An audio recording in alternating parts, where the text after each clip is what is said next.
Hola,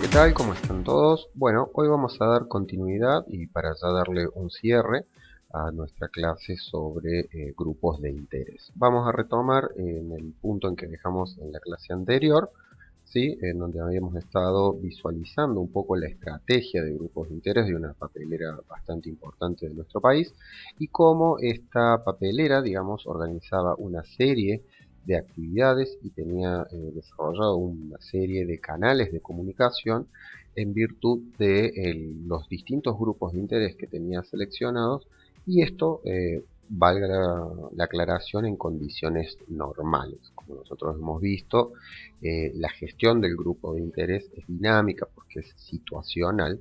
Por tanto, digamos, podemos definir que en situaciones normales nosotros podemos tener una estrategia como la que se plantea aquí, pero va a depender de cada situación y cada interés en juego, cómo nosotros nos vamos a comportar y el orden de prelación que le vamos a dar a cada uno de los grupos de interés.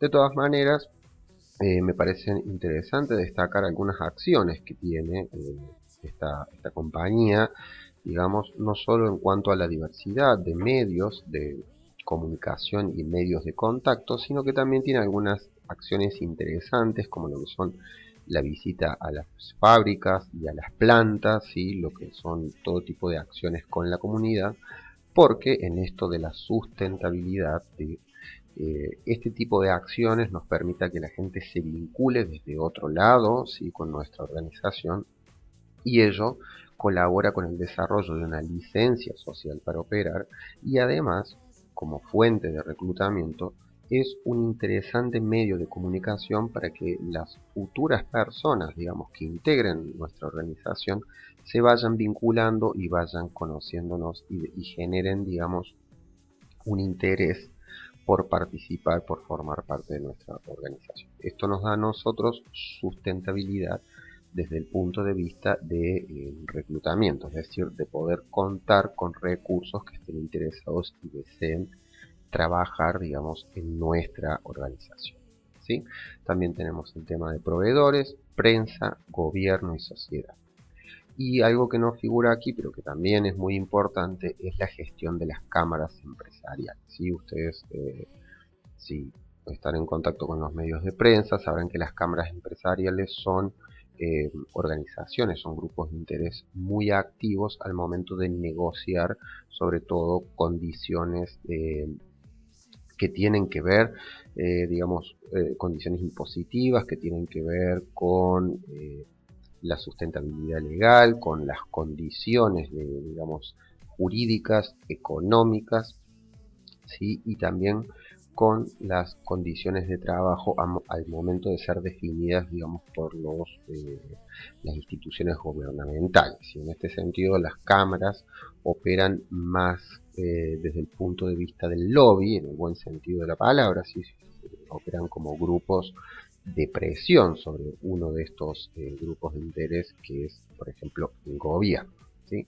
Entonces también tenemos que tener mucho cuidado con la gestión de las cámaras empresariales y los organismos a los cuales nosotros pertenecemos, ¿sí? Bien, tenemos en esta nueva diapositiva que yo les presento acá una estrategia de definición de grupos de interés, que es el grupo Iberdrola, es un grupo, digamos, dedicado a la generación de energía, de todo tipo de energías, que es uno de los principales grupos empresariales de España. ¿Sí? Entonces ellos acá tienen una estrategia que la pueden visualizar y cuáles son los pasos a seguir en el tema de la definición de los grupos de interés, ¿sí? Entonces, bueno, partimos por esto de identificar, trazar un mapa y luego saber determinar fundamentalmente cuál es el interés, ¿sí? Porque si nosotros no sabemos determinar qué interés puede tener un determinado grupo en nuestra organización, probablemente, ¿sí?, cometamos algunos errores al momento de seleccionar los medios de comunicación de citar a esos grupos, hacerlos partícipes de alguna realidad concreta, o bien al momento de trazar el orden de prelación.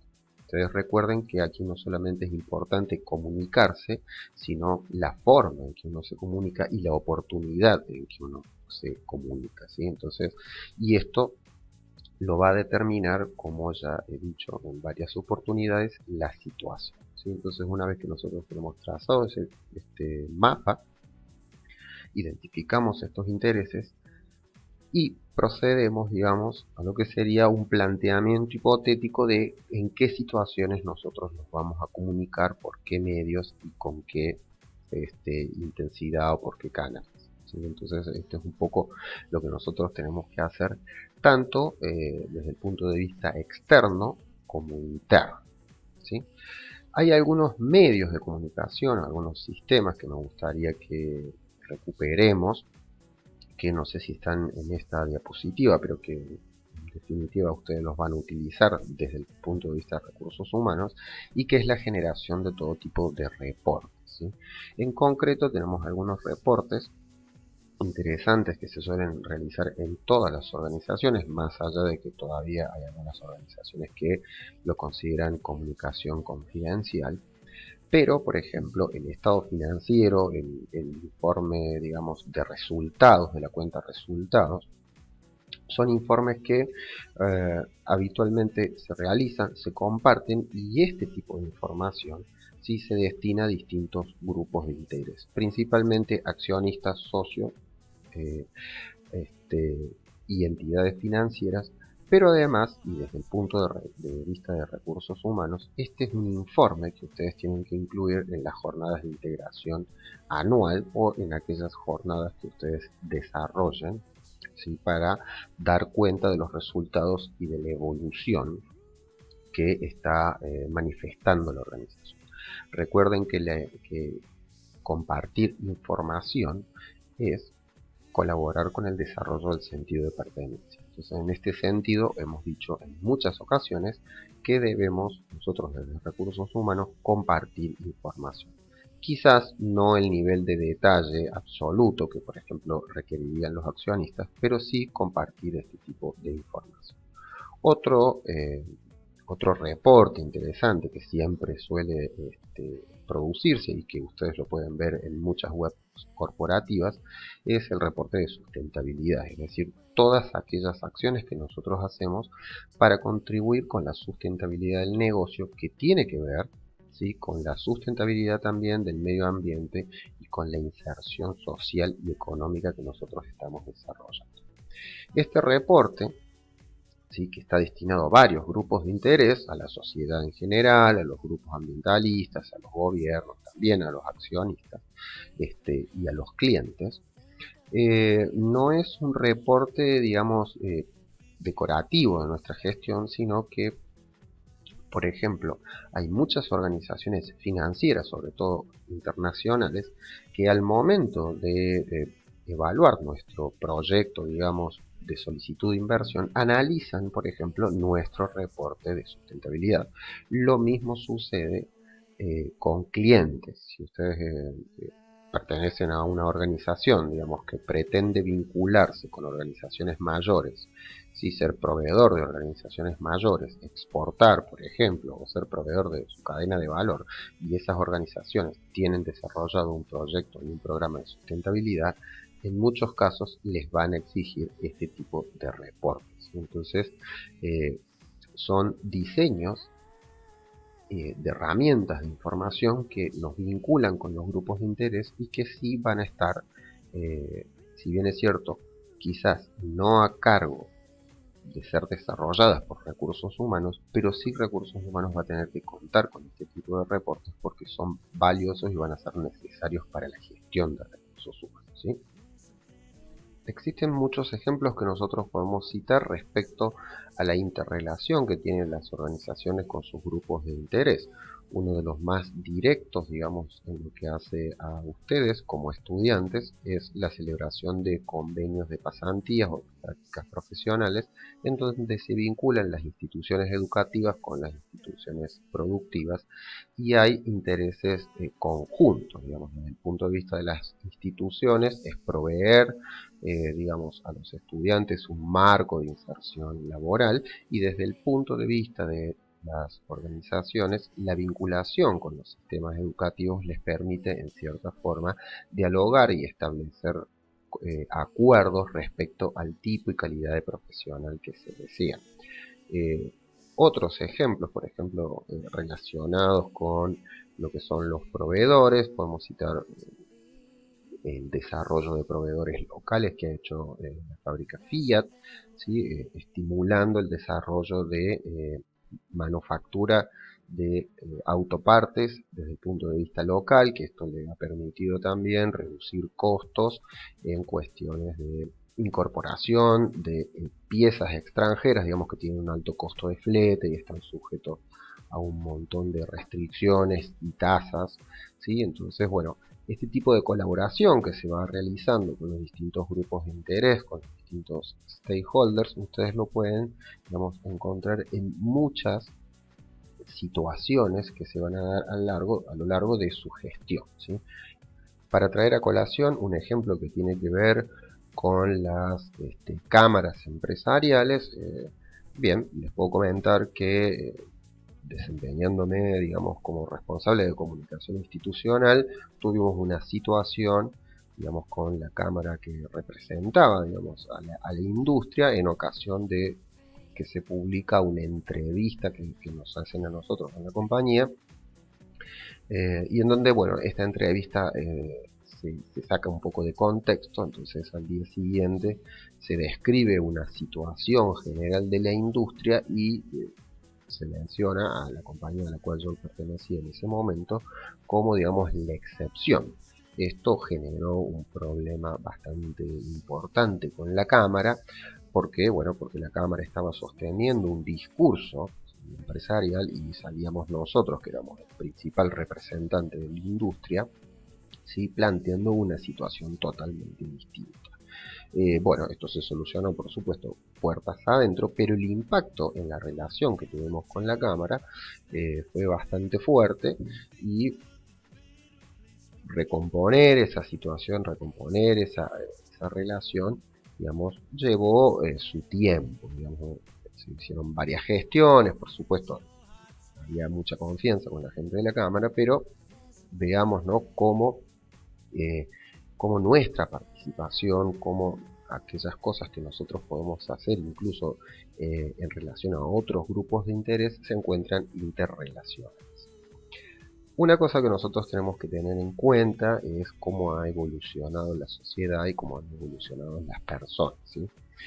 En la sociedad actual hay mayor cantidad de medios de comunicación, por lo cual se genera lo que se llama una agenda pública mucho más amplia, ¿sí? Ustedes son usuarios de redes sociales, ustedes son diferentes redes sociales y medios de comunicación, y pueden ver cómo habitualmente, digamos, les llegan cientos y cientos de mensajes que tienen que ver con muchísimas realidades, y eso genera eh, interés y participación, ¿sí? Es decir, nosotros estamos en contacto hoy con, por ejemplo, eh, y somos sujetos opinantes, por así decirlo, de lo que tiene que ver con, por ejemplo, los incendios de la provincia de Córdoba, con lo que ha ocurrido, ¿no?, toda esta sucesión de hechos lamentables que hemos tenido en el Parlamento y un montón de otras cosas más. Entonces, como sociedad más informada y además como una sociedad más evolucionada, vivimos en un mundo en donde los intereses se han multiplicado, ¿sí? Entonces, ya no son sociedades que solamente se preocupan por un bienestar económico, sino que se preocupan por el bienestar general, por los derechos humanos, por todo tipo de integración, ¿sí?, por la forma en que las organizaciones cumplen sus objetivos y no solamente porque los cumplan, ¿sí? Entonces, hay una sociedad mucho más demandante, por tanto nosotros, digamos, tenemos que ser mucho más cuidadosos y proactivos en el manejo de la comunicación con nuestros distintos grupos de interés. Y esta proactividad no tiene que ver con la clásica proactividad en términos de campañas publicitarias, videos institucionales, sino con relaciones concretas, ¿sí? Uno a uno, en donde nosotros planteemos dentro de un paradigma de diálogo enfocado en el interés, cuáles son los intereses conjuntos que tenemos, ¿sí? Lo mismo sucede puertas adentro. Para recursos humanos, el grupo de interés por excelencia son los colaboradores, porque entre otras cosas, dependiendo de cómo se comporten esos colaboradores, van a ser los indicadores de nuestra propia gestión. Es decir, el mejor indicador de resultados que tiene el área de recursos humanos y el área de comunicación es el comportamiento de los colaboradores.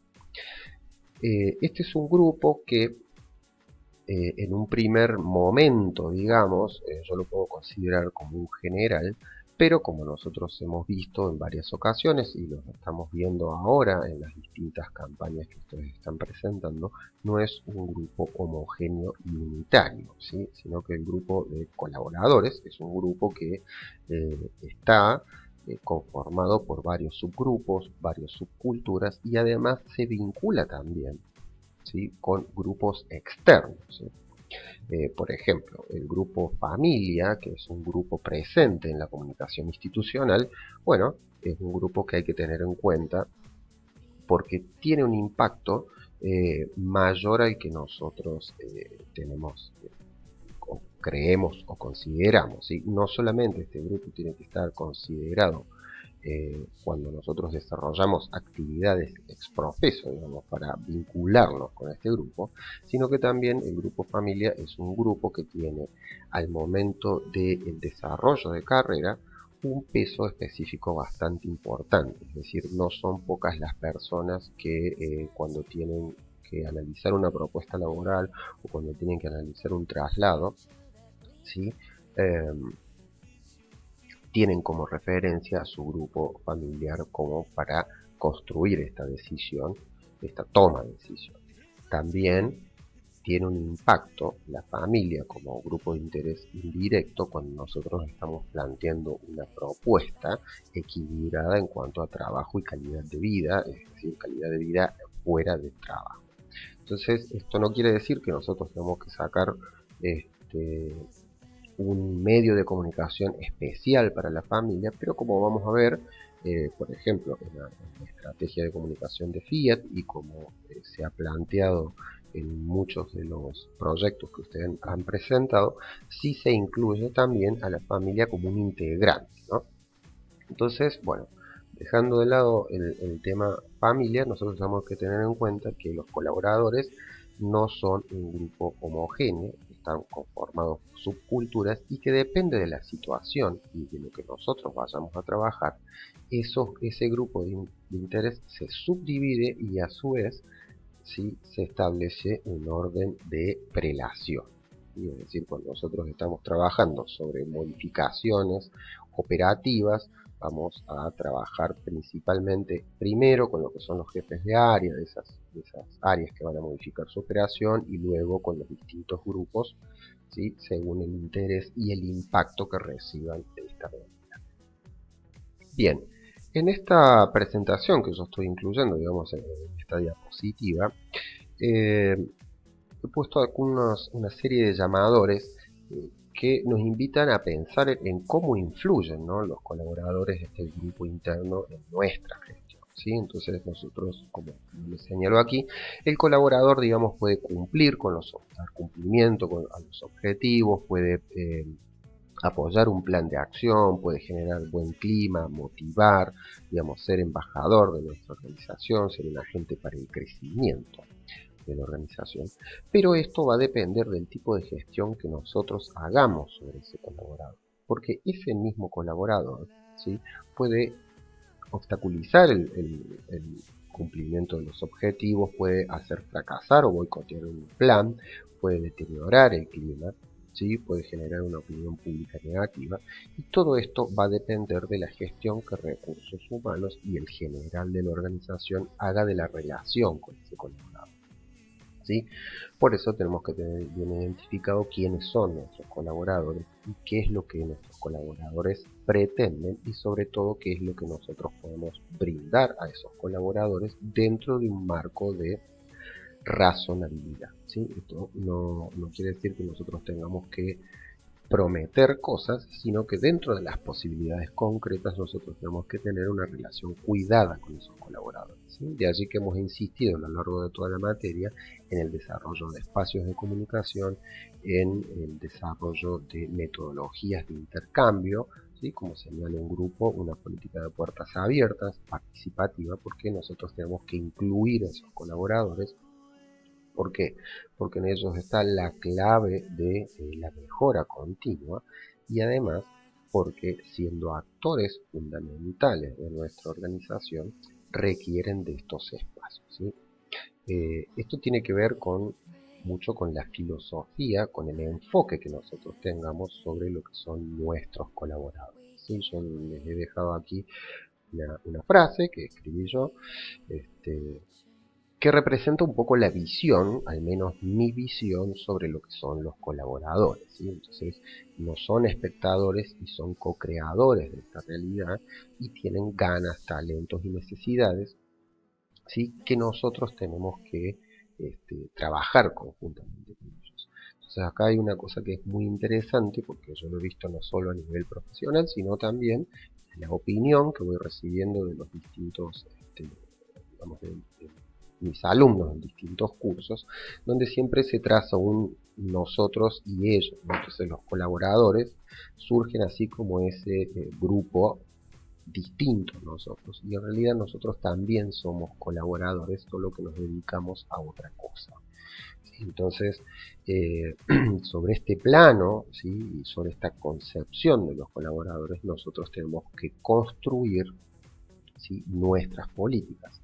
¿Por qué? Porque hay dos desafíos fundamentales que nosotros tenemos que tener en cuenta a nivel interno. Uno de esos desafíos lo habíamos trabajado a principio de año, y es que con las nuevas políticas jubilatorias se va a extender, es decir, se va a ir ampliando, ¿sí? El recorrido de intervalos entre la edad mínima y la edad máxima de nuestros colaboradores, por los cuales nosotros tenemos que ir adaptando nuestras herramientas de comunicación, pero también se produce lo que es el surgimiento de una nueva generación, digamos, de colaboradores que son muchos más exigentes y que buscan otras cosas que no solamente, digamos, el famoso desarrollo de carrera en relación a ir ascendiendo de puestos, o que no solamente buscan una cuestión económica, tienen distintos intereses, distintas formas de relacionarse.